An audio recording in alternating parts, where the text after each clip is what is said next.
오늘 은혜 받으실 하나님의 말씀은 에베소서 2장 8절과 9절 말씀입니다.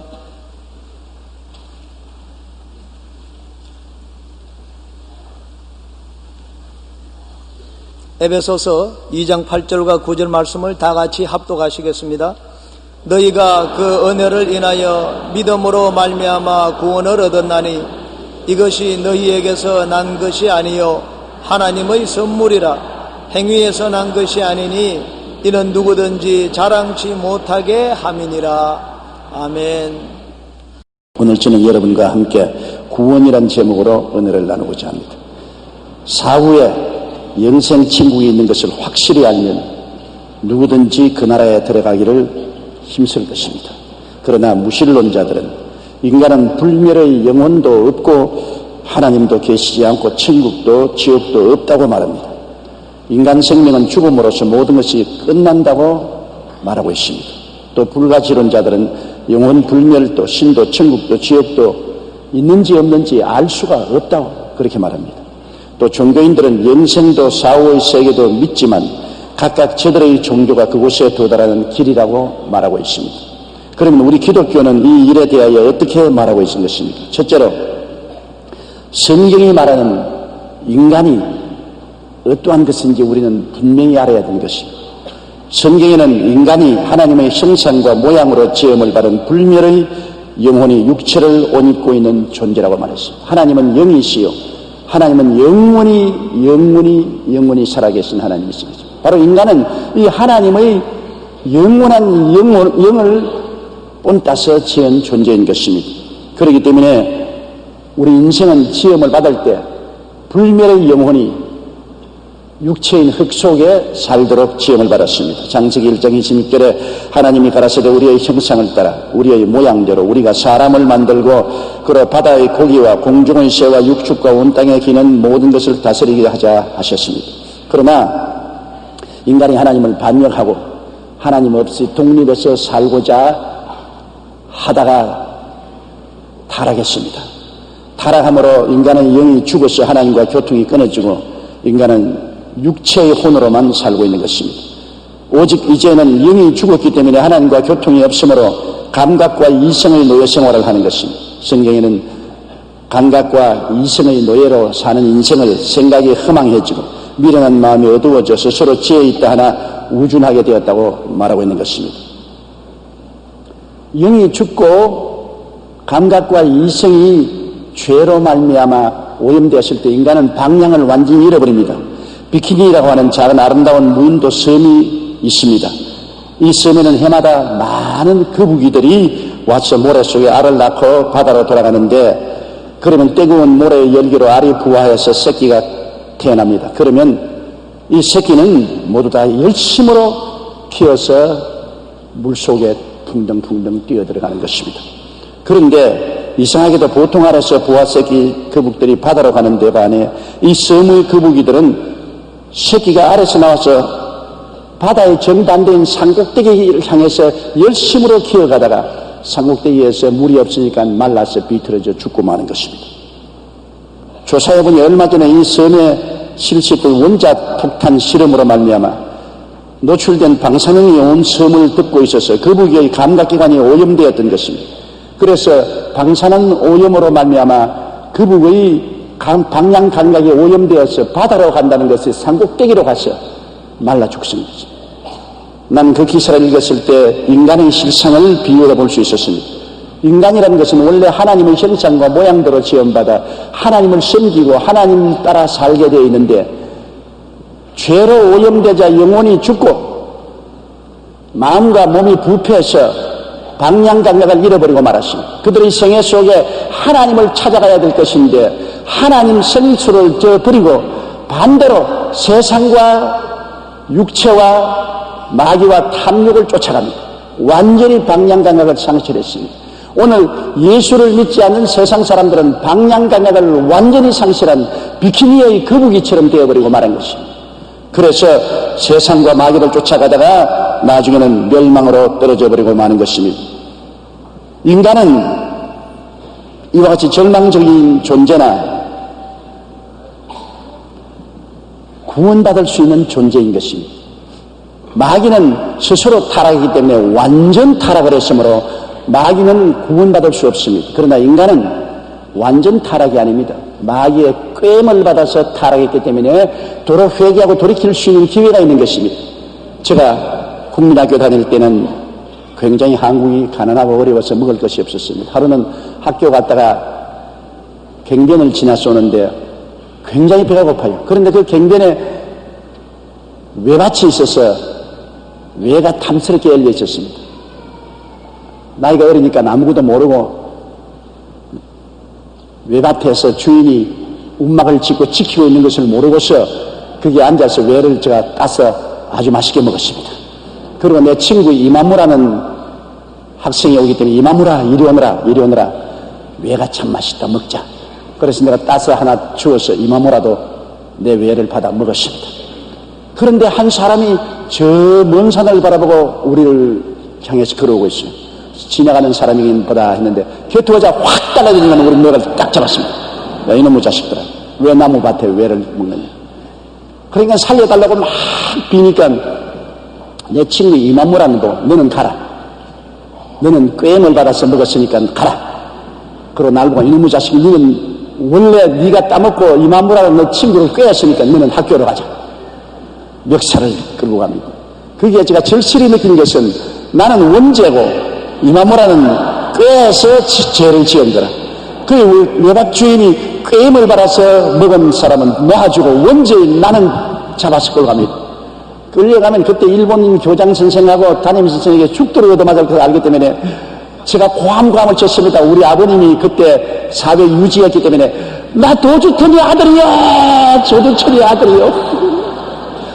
그러니까 그 사람이 딱 저기, 아니 너희 아버지가 조두천이야. 그렇다.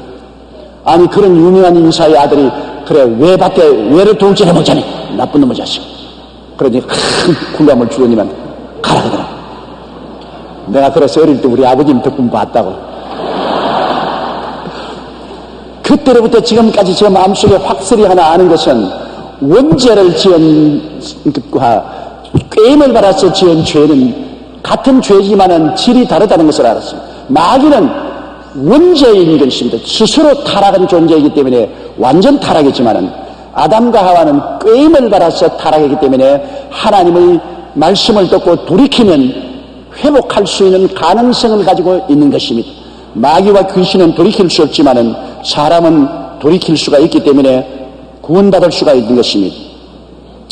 둘째로 인간은 구원을 받되 그 구원은 인간에게서 나오지 않는다는 것을 우리가 알아야 되는 것입니다. 죄와 허무와 무의미와 죽음과 무의 흑암에서 인간은 아무리 발부둥을 쳐도 스스로 나오지 못해요. 요사이 바캉스에 가서 물에 빠져 죽는 사람 많지 않아요. 깊은 물에 빠져서 허우적일 때 자기 힘으로 나올 수 있으면 나오죠. 그러나 자기 힘으로 나오지 못하기 때문에 허우적이다가 물에 빠져 숨져 죽지 않습니다. 자기 힘으로 아무리 노력하고 발부둥 쳐도 못 나와요. 이것이 우리 인간의 운명입니다. 인간은 죄와 절망, 죽음과 허무와 무의 깊은 바다 속에 빠져서 아무리 허우적여도 자기 힘으로 헤엄쳐 나올 수가 없어요. 인간은 종교적인 노력을 합니다만 아무리 종교를 가져도 헤어나오지 못합니다. 사도행전 4장 12절에 다른 이로서 구원을 얻을 수 없나니 천하 인간의 구원을 얻을 만한 다른 이름을 우리에게 주신 일이 없음이라고 말한 것입니다. 이 땅에 많은 종교들이 있습니다. 이들은 하나같이 사람의 행위와 노력으로 마음의 평안과 구원을 얻을 수 있다고 말합니다. 죄악과 정죄, 허무와 무의미, 죽음과 무의 캄캄한 바다에서 인간의 노력만 하면 헤어져 나올 수 있다고 말하는 거죠. 그것이 오늘날 종교의 가르침입니다. 유대교는 율법을 행함으로 구원에 이른다고 말합니다. 불교는 참선이나 선행, 고행을 통해서 구원에 이른다고 주장합니다. 이슬람교 역시 매일 5번씩 메카를 향해 기도를 하고 매년 한 달 금식을 하며 일생의 한 번은 메카로 선지순례를 해야 구원을 얻는다고 말을 하고 있습니다. 힌두교도 극심한 고행을 통한 구원을 주장합니다. 장기적인 단식, 걸식, 불 속으로 뛰어들기, 높은 곳에서 뛰어내리기, 한쪽 다리로 서있기, 가시던 물이나 오물 위에 누워 생활하기, 몸에 죄를 뒤집어 쓰기, 손톱과 머리카락을 자르지 않기 등 여러 방법들이 있습니다. 자신들의 행위와 노력으로 무언가 이루려고 합니다. 그러나 물에 빠진 사람이 자기의 행위나 노력으로 물에서 나올 수 있으면 안 빠져 죽죠. 그처럼 어떠한 종교라도 행위와 노력으로 발버둥 쳐서 사망의 늪에서 건져 나올 수 있다고 하는 것은 거짓된 것입니다. 그것은 인간의 경험을 통해서도 우리가 능히 알고 있는 것입니다. 어떠한 사람들은 철학적인 탐구로 구원을 받을 수 있다고 말하는 것입니다. 인간의 지혜와 철학을 통해서 모든 죄와 저주와 절망과 죽음을 극복하고 구원을 받을 수 있다고 말한 사람이 있습니다. 골로새 2장 8절에 누가 철학과 헛된 속임수로 너희를 노략할까 주의하라. 이것이 사람의 유전과 세상의 초등학문을 쫓으며 그리스도를 쫓으며 아니라고 말하고 있는 것입니다. 철학과 헛된 속임수라고 성경은 말하고 있는 것입니다. 우리나라에 유명한 대성 한 분이 있었습니다. 이분은 30년 동안 면벽하면서 돌을 닦았어요. 여기서 면벽했다는 말은 눕지도 않고 안전자세로 참선하며 벽만 바라보고 돌을 닦았다는 것입니다. 아무것도 바라보지 않고 벽만 쳐다보고 30년 동안을 앉아서 돌을 닦았습니다. 그런데 이런 소문이 외국에까지 퍼졌습니다. 미국의 한 종교 철학자는 소문을 듣고 이 스님을 만나기 위해 백방으로 노력했습니다. 수많은 편지를 보내고 연락을 취해서 겨우 5년 만에 허락을 받았습니다. 그런 이 대성을 만나면 인생이 무엇이냐는 질문을 꼭 하리라고 결심했습니다. 그래서 장시간 비행기를 타고 한국에 도착해서 통역까지 구한 후에 산으로 올라갔습니다. 드디어 절에 도착해서 스님을 발견했는데 이 스님이 뒤도 안 돌아보고 이렇게 말했습니다. 당신도 죽었고 나도 죽었어. 그리고는 절 안으로 들어가서 다시 만나주지 않았습니다. 철학자는 처음에 기가 막혀서 멍하니 서 있습니다. 머나먼 길을 비행기를 타고 인터뷰를 왔는데 고작 한다는 말이 당신도 죽었고 나도 죽었어. 그 말만 하고 절간으로 들어가서 다시 만나주지 않으니 이 일이 웬일입니까? 그 말을 곰곰이 생각해보고 깨달았다는 것은 인생은 죽는 것이구나. 한 진리를 깨달았다는 것입니다. 그건 나도 깨닫겠어요.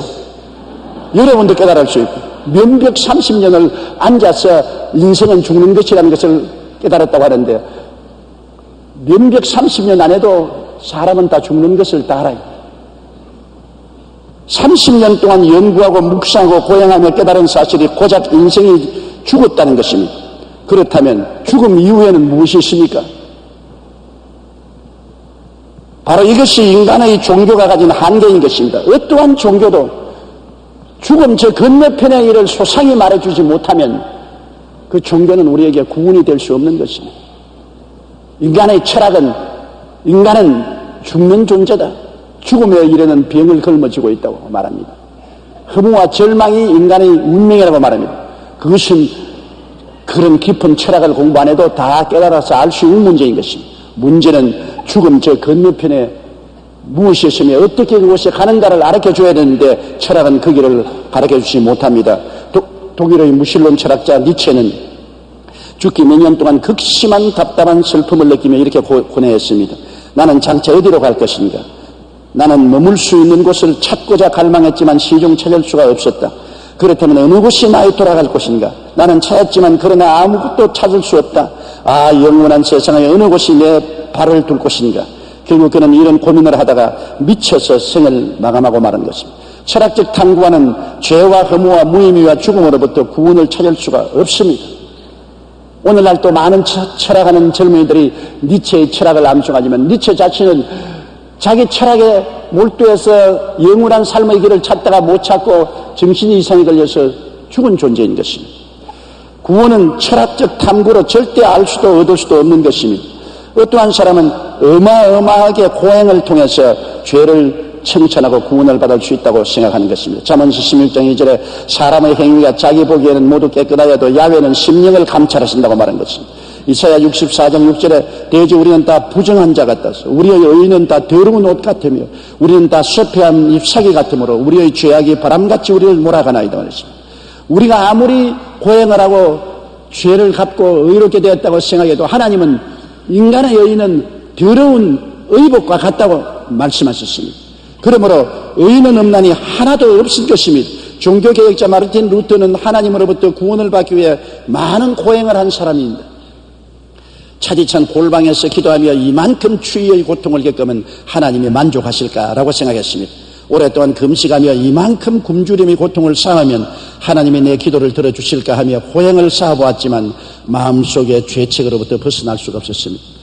그러다가 1510년 로마 순례 중에 무릎에 피가 나도록 빌라도 계단이라는, 예수님이 빌라도 앞에 심판을 받을 때 올라갔다는 계단을 무릎과 팔꿈치로 기어 올라갔습니다. 그곳은 유리를 깨어서 넣어놨기 때문에 유리에 찔려서 피를 흘리며 올라가는 도중에 하나님의 성령이 그의 마음속에 말씀했습니다.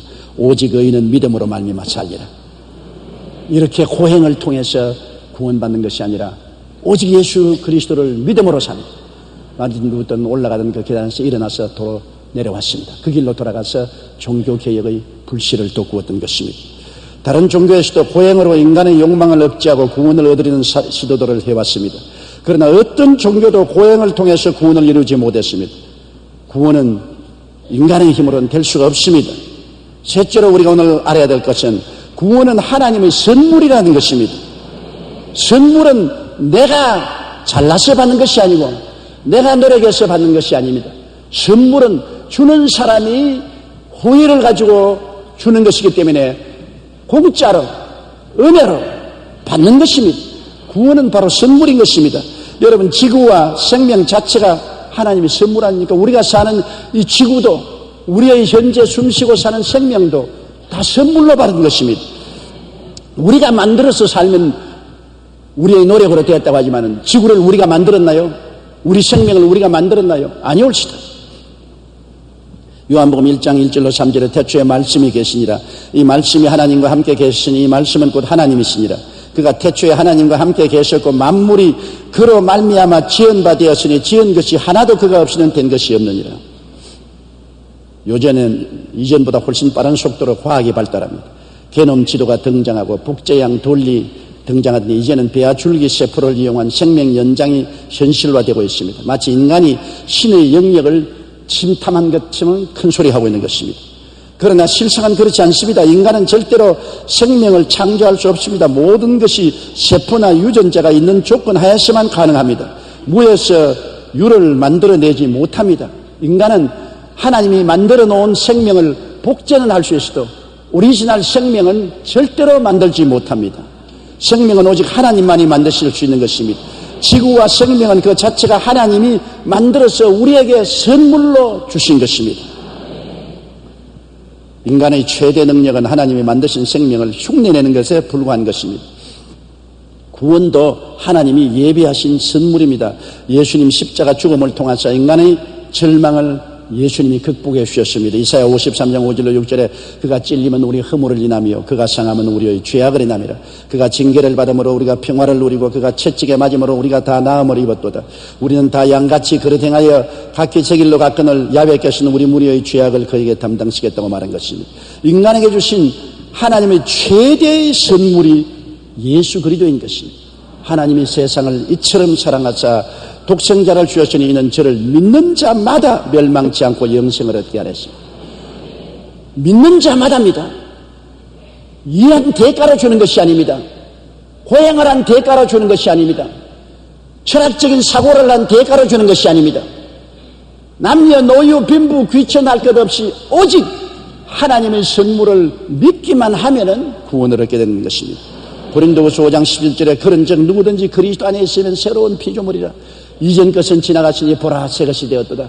새 것이 되는 것은 예수님을 선물로 받아들이고 그리스도 안에 들어가는 그 행위를 통해서 우리는 영생을 얻게 되는 것입니다.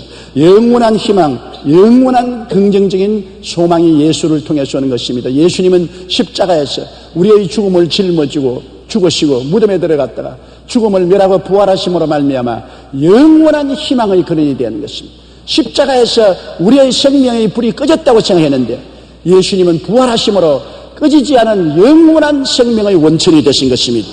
베드로전서 1장 21절에 너희는 저를 죽은 자 가운데서 살리시고 영광을 주신 하나님을 그리스도로 말미암아 믿는 자니 너희 믿음과 소망이 하나님께 있나니라. 에베소 2장 5절로 6절에 허물로 죽은 우리를 그리스도와 함께 살리셨고 너희가 은혜로 구원을 얻은 것이라. 또 함께 일으키사 그리스도 예수 안에서 함께 하늘에 앉혔다는 영원한 소망과 긍정적인 미래를 우리에게 허락해 주신 것입니다.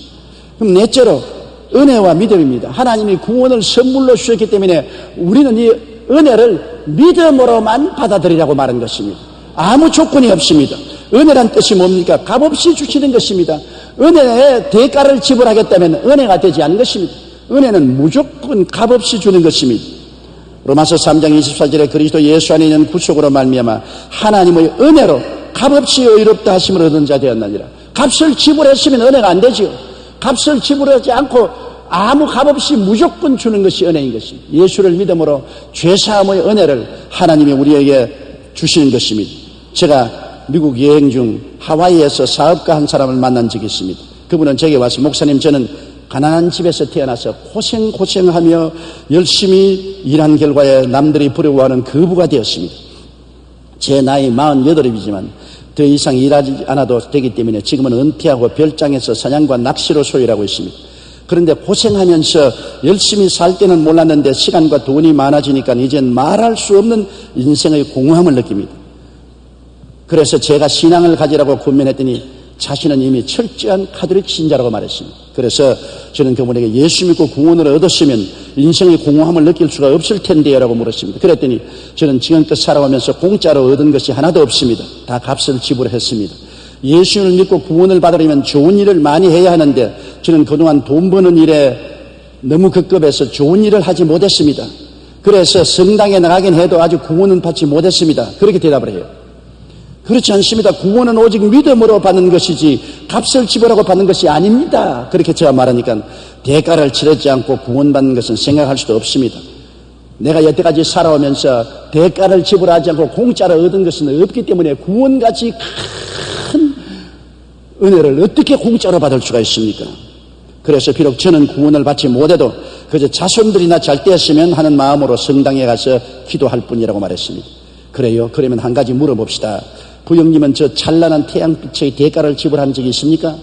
늘 마시는 공기의 대가를 지불했습니까? 부형님을 낳아주시고 길러주신 부모님의 사랑에 대한 대가를 지불하고 살아옵니까? 나를 자세히 보더니만 목사님, 그런 것을 어떻게 값으로 매길 수가 있어요?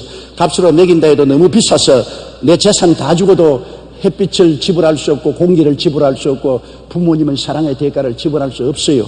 그렇게 말했습니다. 그래서 제가 단호하게 말했습니다. 맞습니다. 햇빛과 공기와 부모님의 사랑 같은 것들은 너무 귀하고 비싸기 때문에 값으로 매길 수 없습니다. 그저 선물로 받을 뿐입니다. 마찬가지로 우리를 구원하시고자 독생자 예수님을 보내셨습니다. 그는 하나님의 아들이요 창조주이신 것입니다. 그가 십자가에 몸짓고 피 흘려서 우리에게 구원을 선물로 주시는데 대가를 주고 그것을 살려고 하면 어리석기 짝이 없습니다. 그런 사람에게는 하나님이 구원을 주시지 않습니다. 너무나 값비싼 구원이기 때문에 그저 공짜로 믿으면 받게 되는 것입니다. 그분이 나를 가만히 보더니만 고개를 설레설레면서 아무도 나에게 지금까지 그렇게 설명을 해주지 않았었어요. 나는 구원이 너무나 귀하기 때문에 많은 고생을 하고 대가를 지불해야 될 줄 알았는데 그 말이 맞군요. 햇빛도 공짜로, 공기도 공짜로, 부모님의 사랑도 공짜인데 햇빛과 공기와 부모님 사랑보다 월등히 큰 하나님의 구원을 값주고 살려고 한 내가 어리석었습니다. 이제부터 내가 그냥 단순히 예수님을 하나님의 선물로 믿고 구원을 받겠습니다. 그 사람은 깨달았습니다. 맞았습니다. 여러분, 구원은 하나님께서 주시는 은혜의 선물입니다. 하나님은 예수님의 십자가를 통해 우리에게 값없이 우리에게 오중복음과 삼중 축복의 선물을 주신 것입니다. 그러므로 그저 받아들이면 되는 것입니다. 은혜가 은혜되기 위해서는 우리가 믿음으로 받아들이면 되는 것입니다. 은혜라는 것은 우리에게 공짜로 줄 뿐 아니라 아름다운 변화를 갖다 주는 것입니다. 은혜 받으면 변화가 되어요. 변화되어서 은혜를 받겠다면 잘못된 것입니다. 은혜를 받으면 은혜가 우리를 변화시켜 주시는 것입니다. 에베소 5장 26절로 27절에 있는 곧 물로 씻어 말씀으로 깨끗하게 하사 거룩하게 하시고 자기 앞에 영광스러운 교회로 세우사 티나 주름 잡힌 것이나 이런 것들이 없이 거룩하고 흠이 없게 하려 하심이라. 에베소 4장 13절에 우리가 다 하나님의 아들을 믿는 것과 아는 일에 하나가 되어 온전한 사람을 이루어 그리스도의 장성한 분량에 충만한 때까지 이르게 한다고 말했는 것입니다. 종교개혁자 마르틴 루터는 이렇게 말했습니다. 하나님의 은혜가 먼저 사람을 선하게 만들지 않으면 아무도 선해지거나 선행을 할 수가 없다고 말했습니다. 그 누구도 행위로 선하게 될 수는 없고 선행 역시 선한 사람이 된 후에야 가능하다. 그러므로 겉으로 보기에 아무리 좋고 아름답게 보이는 행위를 할지라도 은혜로 말미암지 않고는 모두 헛것이라고 말한 것입니다. 마음이 선하게 되어야 선한 말을 하고 선한 행동을 하고 마음이 착하게 되어야 착한 말을 하고 착하게 행동하고, 마음이 의롭게 되어야 의롭게 말하고 의롭게 생활하고 행동한다는 것입니다. 먼저 마음이 변화되어야 환경이 변화되지, 마음의 변화가 없이 환경만 자꾸 변화시키려고 노력하는 것은 모든 일을 거꾸로 하려고 하는 것입니다. 마차를 끌고 가는 말을 마차 뒤에다 두고서 끌고 가려고 하는 것과 같은 것입니다. 그러므로 우리는 예수 그리스도를 구주로 모셔서 구원을 받고 나면은 그 은혜가 우리 속에 와서 은혜가 우리를 변화시키기 시작하는 것입니다. 저 사람 변화받아야 구원받는다. 좋은 사람이 되고 착한 사람이 되어야 구원을 받는다. 그것은 잘못된 생각입니다. 구원을 받아야 좋은 사람, 착한 사람이 됩니다. 어떠한 사람이 저보고 말씀하기를 죄가 너무 많아서 교회에 나갈 수가 없다. 좀 죄를 깨끗이 하고 난 다음 교회에 나가야 된다 그래서 제가 그분에게 말했습니다. 목욕탕에 당신은 한 달에 몇 번 갑니까? 수차 가죠. 목욕탕에 가기 전에 집에서 때를 깨끗이 씻고 갑니까? 그대로 목욕탕에 갑니까? 나를 보신 것이 웃으면서 때가 있으니까 목욕탕에 가지 뭐 때다 씻고 난다 목욕탕에 왜 갑니까? 교회는 영적인 목욕탕입니다. 죄라는 때가 있는 사람이 교회를 가는 것이지 죄가 없는 사람이 교회를 왜 나가요? 모든 사람이 죄를 범하였음에 하나님의 영광에 이르지 못하기 때문에 모든 사람이 교회에 가서 예수 그리스도의 은혜를 받아서 죄의 때를 씻을 수가 있습니다. 그렇게 말했습니다. 교회는 죄인이 모이는 곳이지 의인이 모이는 곳은 아닌 것입니다. 교회에 와서 우리가 죄 사함을 받고 구원을 받으면 성령으로 말미암아 그때부터 변화가 다가오게 되는 것입니다. 사람이 달라지게 되는 것입니다.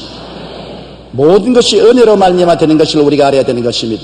구원과 성화 이 두 가지 모두가 믿음의 열매인 것입니다. 하나님께서 은혜를 주시지 않고는 인간의 힘으로 이룰 수는 없는 것입니다. 그리고 이 구원의 은혜가 오직 믿음으로 되는 것이지 행위와 믿음의 합작이 아닙니다. 어떠한 사람들은 예수도 믿고 좋은 일도 행해야 구원을 받는다고 말합니다. 근사하게 보이잖아요. 예수님도 믿고 좋은 일도 행해야 구원을 받는다. 그러나 아주 근사하게 보이는 말이지만 이것이 사탄의 괴계입니다. 구원에는 은혜로 주시기 때문에 오직 믿음으로만 구원받는 것입니다. 거기에 행위를 보태면 절대로 안 되는 것입니다. 예수님이 십자가에서 내가 다 이루었다고 말하는 것입니다. 헬라어로는 테텔레스타이라고 말하는데 이 테텔레스타이는 단번에 완전히 끝마쳤다는 말인 것입니다. 이미 다 끝났기 때문에 다시는 반복할 필요가 없다는 것입니다. 주님께서 십자가에서 구원의 역사를 다 이루었기 때문에 그 구원이 무엇이 모자라서 우리가 어떤 플러스도 마이너스도 할 수 있는 것이 아닙니다. 예수님의 희생과 구원은 다 이루어진 완전한 것이기 때문에 인간이 거기에 조금도 보탤 수도 없고 뺄 수도 없습니다. 예수님이 다 이루은 것을 내가 믿음으로 받아들이지 행위로서 보완해야 된다면 그것은 낙제입니다. 믿음이 안 되는 것입니다. 하나도 모자란 것이 없습니다. 십자가에서 예수님이 고난당한 것은 우리를 구원하시기에 충분하고 충분한 조건인 것입니다. 죄를 짓고 불의하고 추악하고 버림을 받아야 마땅한 죄인들이 죄지은 그대로 못난 그대로 빈손든 그대로 주님께 나와서 죄를 회개하고 예수를 구주로 모시면 그 믿음이 구원의 충분한 조건이 되는 것입니다. 예수님이 십자가에서 다 이루으신 것이 우리에게 적용되는 것입니다. 예수님이 완성해 놓은 것에 마치 불완전한 것처럼 우리가 무엇을 보태거나 빼겠다고 생각하면 그리스도의 희생에 대한 거대한 도전이요 모욕이 되고 마는 것입니다. 디모데후서 1장 9절에 우리의 행위대로 하심이 아니요 오직 자기 뜻과 영원한 때부터 그리스도 예수 안에서 우리에게 주신 은혜로 하심이라고 성경은 말하고 있는 것입니다. 우리가 할 것은 믿고 하나님의 선물을 감사하게 받아들이는 것밖에 없습니다. 그것밖에 없어요. 내가 무엇을 해야 구원을 얻을 수 있습니까? 무엇을 행할 것이 없어요. 주님이 내가 다 해놨는데 뭘 하겠느냐? 하나님의 선물을 감사히 받아들이면 되는 것입니다. 잔칫날 딸내가 집에 와서 어머니가 부엌에서 다 잔치 준비를 하는데 엄마 내가 뭘 할까요? 내가 다 이미 해놓았다. 넌 방에 들어가서 내가 해놓은 걸 즐기기만 해라. 아니요. 내가 와야지 엄마가 어떻게 다 합니까? 그래도 내가 보태야지 엄마 솜씨로서는 다 이루지 못합니다. 그리고 소매를 그리면 엄마가 나를 누구로 생각하느냐? 나를 무시하느냐? 내가 땀 흘리고 수고해서 다 이루어놓고 너는 방 안에 가서 음식만 즐기면 될 것인데 네가 안 해주면 엄마 한 일이 완전할 수 없다고 하면 엄마를 모욕하는 것이냐? 아마 그렇게 말할 것입니다. 주여, 내가 무슨 일을 좀 해야 구원받지요. 주님이 십자가에서 한 것은 조금 모자랍니다. 내가 좀 보태야 됩니다. 양념을 좀 치고 소금을 좀 치고 간장을 좀 더 쳐야 됩니다. 예수님이, 야, 내가 십자가에서 고난당하고 다 이루는 것을 무시하고 멸시하는 것이냐, 나를 모욕하는 것이냐, 네가 정말 구원받으려고 하던 잔소리 말고 믿기만 해라. 믿으면 하겠네. 주 예수를 믿어서 하신 일을 힘입어 우리 주께 나가면 구원함을 얻네. 로마서 10장 10절에 사람이 마음으로 믿어 의에 이르고 입으로 시인하여 구원에 이르는다고 말한 것입니다. 갈라디아서 3장 9절에 믿음으로 말미암는 자는 믿음이 있는 아브라함과 함께 복을 받느니라고 말한 것입니다. 세계 제1의 강철왕 카네기는 빚은 다 갚을 수 있지만 우리가 하나님께 받은 은혜는 영원히 갚지 못한다고 말한 것입니다. 못 갚아요. 그냥 공짜로 얻는 것이지 하나님의 은혜를 갚겠다고 우리가 생각해서 인간이 대가를 지불하려면 안 되는 것입니다. 신앙인의 거룩한 행위는 믿음의 열매이지 믿음의 조건이 아닙니다. 우리는 믿는 거로 변화된 삶을 사는 것이지 변화된 행위가 구원의 조건은 절대로 아닌 것입니다. 그 은혜를 인하여 믿음으로 말미암아 구원을 얻나니 이것이 우리에게서 난 것이 아니요 하나님의 선물이라 행위에서 난 것이 아니니 아무도 자랑할 수 없다고 말한 것입니다. 구원은 아무도 자랑 못합니다. 철학자도 종교가도 윤리와 도덕군자도 자랑할 것이 없습니다. 구원은 오직 십자가에 무릎을 꿇고 엎드려서 주여 나는 죄인입니다. 나는 울어도 못하고 힘써도 못하고 참아도 못하고 애써도 못합니다. 오직 주님은 바라보니 주여 나를 구원하소서. 주께서 오냐 내가 다 이루었다. 나를 믿기만 하라고 말씀하시는 것입니다. 그리스도의 깨어진 몸과 흘리신 피가 우리에게 큰 증거됩니다. 주의 희생을 믿음으로 받아들이면 오늘 여러분 죄를 짓고 불의하고 추악하고 버림을 받아야 마땅한 사람도 죄 지은 그대로 못난 그대로 있는 그대로 믿음이 공로가 되어서 구원을 받게 되는 것입니다. 고개 숙여 기도드리겠습니다. 사랑이 많으신 우리 하나님 아버지요, 주님의 은혜가 너무나 놀랍기 때문에 사람들이 깨닫지를 못합니다. 햇빛이 얼마나 은혜가 큽니까? 햇빛을 감사하지 않고 그대로 지나갑니다. 공기가 없으면 살 수 없는데 그 은혜의 놀라움을 무의식적으로 우리는 숨쉬고 있습니다. 예수님의 은혜가 너무나 크기 때문에 사람들은 그 은혜를 무의식적으로 받아들이고 깊이 생각하지 않습니다. 하나님 아버지여, 우리는 죄를 짓고 불의하고 추악하고 버림을 받아야 마땅한 죄인들입니다. 우리의 죄가 너무나 크기 때문에 우리가 울어도 힘써도 애써도 참아도 안 됩니다. 노력하고 고행을 해도 이 죄를 씻을 수가 없습니다. 그러나 예수 그리스도께서 단번에 십자가에서 모든 죄를 청산해 주신 것을 감사합니다. 오직 믿음으로 다 이루어진 구원을 받아들이고 주님 안에서 구원을 바라보고 소망차게 살 수 있게 해주신 것을 감사합니다. 하나님 아버지여, 주님이 우리에게 복을 주셔서 그리스도의 십자가에서 깨어지고 흘리신 피를 먹고 마시고 이 은혜를 다시 한번 확인하게 만들어 주시니 감사합니다. 이 구원은 선물로 주신 것이며 우리가 눈물을 흘리며 감사하고 이 구원을 받고 아버지께 즐거워합니다. 영광 받아 주옵소서. 예수님 이름으로 기도드리옵나이다. 아멘.